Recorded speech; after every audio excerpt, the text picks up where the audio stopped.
तुम्हारी अभिलाषाएं, तुम्हारी इच्छाएं अनंत हैं। हर दिन कुछ नया चाहिए, हर दिन कुछ नई चीजों की आवश्यकता है। ये तुम स्वयं की साधना और तपस्या से, तीर्थाटन से अथवा मंदिरों में जाकर के भी पूरा न कर पाओगे। ये कब पूरा हो सकता है? जब तुम पर गुरु की कृपा हो और गुरु का सानिध्य हो तुम्हारे साथ, उनकी शक्ति और उनकी भक्ति, उनकी तपस्या का बल हो तुम्हारे साथ, तो ये सब संभव हो सकता है।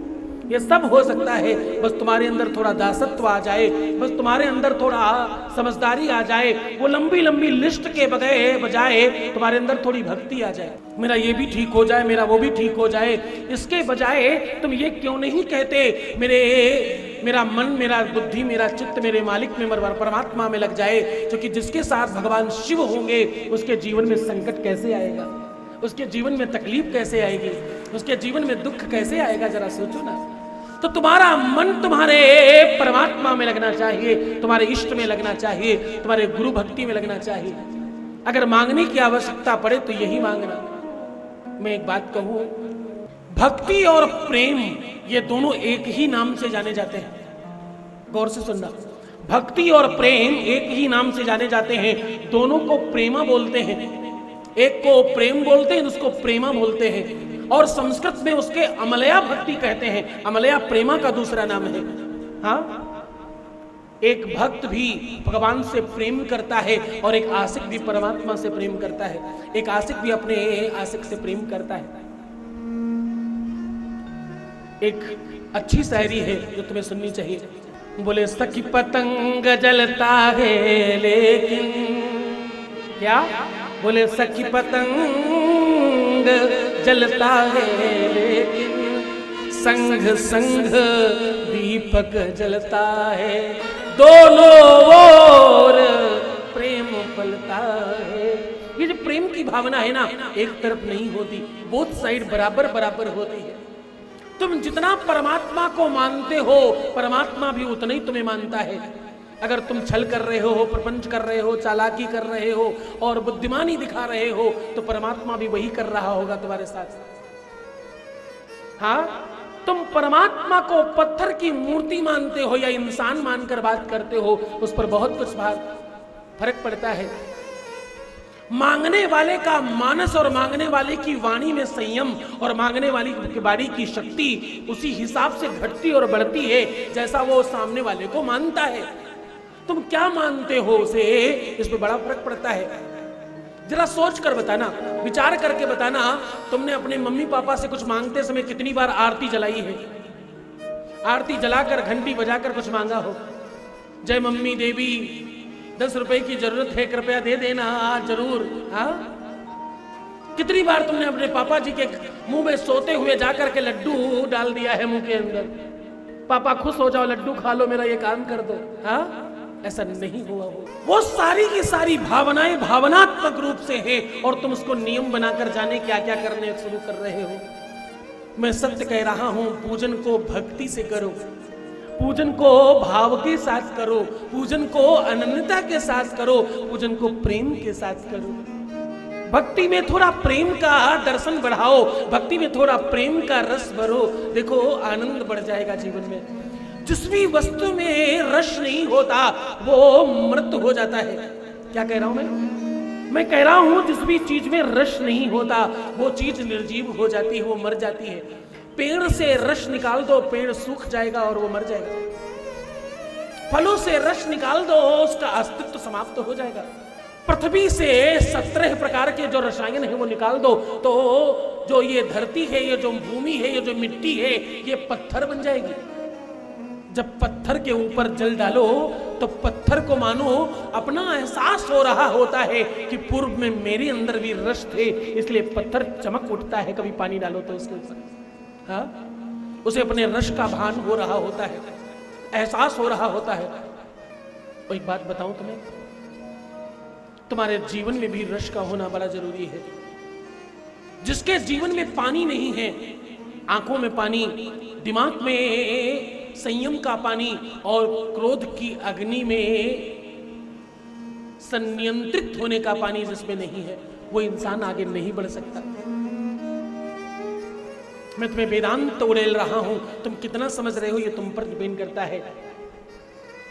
अंग्रेजी का, इंग्लिश का एक और कोटेशन तुम्हें बता रहा हूं। I am only responsible what I से, नॉट व्हाट यू अंडरस्टैंड। हम उसी बात के जिम्मेदार हैं कि हम क्या कह रहे हैं, तुम क्या समझ रहे हो मुझे नहीं पता। एक शब्द के अनेक अर्थ हैं। तुम पे से बैठे कुछ भी होगी, कुछ और बड़े विद्वान और जानकार लोग इसमें से गूढ़ रहस्य निकाल रहे होंगे, और तुम में से कुछ सामान्य लोग ऊपर से तैर कर बाहर निकल रहे होंगे। परमात्मा को तुम्हारा भाव चाहिए, और भाव भक्ति में है, और भक्ति प्रेम में है, और प्रेम तुम्हारे रस में समाहित है। ये पूरा का पूरा सोपान, ये सीढ़ियां वैसी ही चढ़ना शुरू कर दो, तुम्हारा जीवन परिवर्तित हो जाएगा। शिव पुराण सुनने का तुम्हें अभी के अभी लाभ मिल जाएगा। हाँ, ये ऐसा दर्शन है, ये ऐसी अलौकिकता है जो केवल और केवल शिव महापुराण में तुम्हें समझने को मिलती है। तुम्हारे जीवन में अतिशय चातुर्यता और किसी को मूर्ख बनाने की भावना तुम्हें कमजोर करती और तुम्हारे मूल्य को खत्म करती है। जब तुम किसी चीज में कमी निकालने की कोशिश करते हो तो तुम ये भूल जाते हो कि तुम कमियां निकालने की आदत बना रहे हो, अपनी स्वभाव डेवलप कर रहे हो अपना। जब तुम किसी की बुराई करते हो तो तुम ये भूल जाते हो कि तुम उसकी बुराई नहीं कर रहे, तुम अपने शरीर में बीमारियों को बढ़ा रहे हो, तुम अपने जीवन में आदत बना रहे हो और अपने आप को नष्ट करने की तरफ अग्रसर कर रहे हो। जब तुम किसी की चुगली करते हो, जब पीछे बातें बनाकर बताते हो, किसी ने छोटी कोई बात कही और इतनी लंबी खींचकर तुमने आगे जाकर परोसा, ऐसा करना मतलब तुम ये समझ लेना कि तुम्हारे जीवन में तुम दुख को आवाहित कर रहे हो। तुम क्या कह रहे हो मालूम?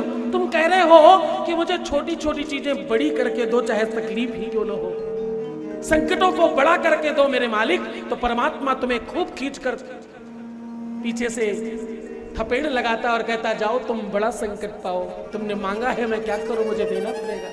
तो तुम जो मांग रहे हो परमात्मा तुम्हें दे रहा है। तुम छोटे व्यापारी हो या बड़े, तुम छोटी नौकरी करते हो या बड़ी, मूल्यांकन तुम स्वयं कर रहे हो अपना। आज से तुम्हारा अपना मूल्यांकन बड़ा करना शुरू करो, थोड़ी उदारता लाओ और थोड़ा बड़ा होकर सोचना शुरू करो। एक बात और कहूं, जब तुम किसी को कोई वस्तु देते हो ना, तो तुम कितना ही कम करके देना, मैं सत्य कह रहा हूं, परसेंटेज वाइज उतना ही निकल जाएगा जितना जाना चाहिए। मैं क्या कह रहा हूं, समझ पाए? मैं कह रहा हूं, तुमने अपने कमाई के 100 रुपए दिए, गौर से सुनना, तुमने अपनी कमाई के 100 रुपए खर्च किए, तो तुम ये मत समझना तुमने 100 रुपए खर्च किए। अरे महामूर्खों, तुम ये समझना कि तुमने अपनी कमाई का 10% खर्च किया, तुम 1000 रुपए से ज्यादा कमाई नहीं पाओगे। एक दिन में तुम 1000 के ऊपर नहीं कमा पाओगे। क्यों? क्योंकि तुमने उतना ही दिया है। तो इसको उल्टा सीधा एक समान समझकर इसको गंभीरता से समझना। या तो ये समझना कि तुम जितना देते हो उतना ही मिलता है, या तुम ये समझना जितना मिलता है तुम उसके आधार पर देना शुरू कर दो।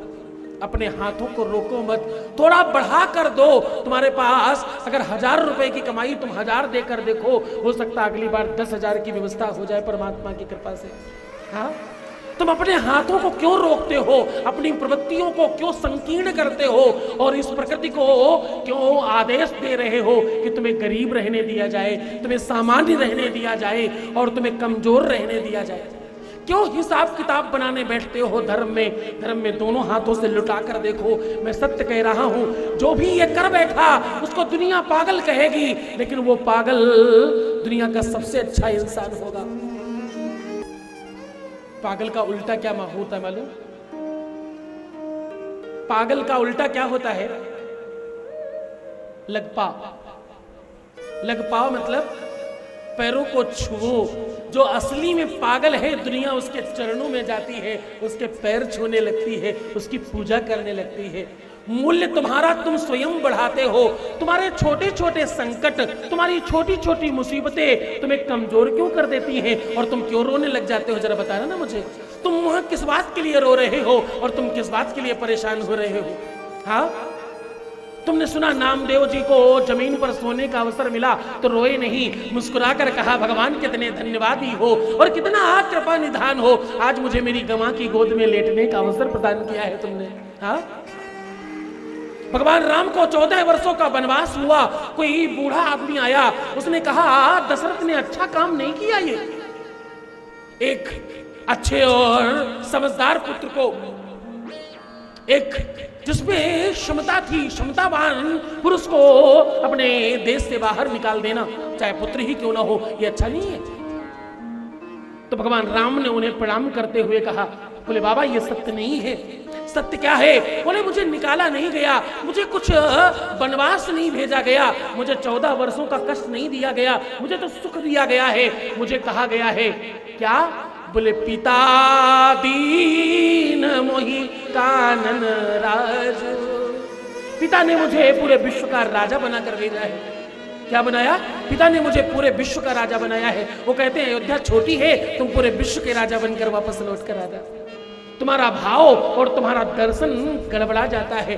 तुम्हें कोई डांट दे, कोई डपट दे, कोई कुछ कह दे, तुम रोना शुरू कर देते हो, ऐसा कह दिया मुझे। हाँ नहीं नहीं नहीं नहीं, ऐसा न करना। अगली बार जब तुमको कोई ऐसा कहे, तुम समझना मैंने अधिकार दे रखा है इनको, इसीलिए तो कह पाते, वरना कोई थोड़ी कहता। हाँ मैंने ही इनको इस लायक बना रखा है कि मुझे ऐसा कह दिया करो, हाँ ऐसा बोल दिया करो, कोई बात नहीं।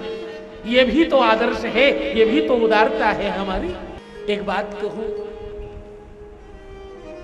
दृष्टिकोण तुम्हें बड़ा बनाता है और दृष्टिकोण तुम्हें छोटा बना देता है। तुम्हारा दृष्टिकोण, एक और खास बात, अधिकतर लोगों को मैंने देखा है कि वो वहां कुछ करना चाहते जहां सब लोग कर रहे हो। मैं इस बात को आज तक समझ नहीं पाया कि लोग भीड़ के पीछे क्यों भागते हैं। मैं एक बात बताऊं तुम्हें, सत्यता और वास्तविकता की बात बताऊं तुम्हें। हो सकता है मूंगफली की दुकान पर भीड़ ज्यादा हो सकता है कोयला बेचने वाले की दुकान पर भीड़ ज्यादा हो सकता है पंसारी के दुकान पर भीड़ ज्यादा हो, लेकिन हीरा बेचने वाले के दुकान पर वही जा पाता है जिसके जेब में और जीवन में सामर्थ्य होता है। हाँ? वहां तो वही पहुंच पाता है जो परमात्मा का लाडला है, जो परमात्मा का नितांत अपना इंसान है, जिसकी प्रीति परमात्मा से है और परमात्मा की प्रीति उससे है, वही पहुंच पाता है। यहां तुम इतने लोग जो बैठे हो ना, ये करोड़ों करोड़ों लोगों में छटकर आए हुए लोग हो तुम।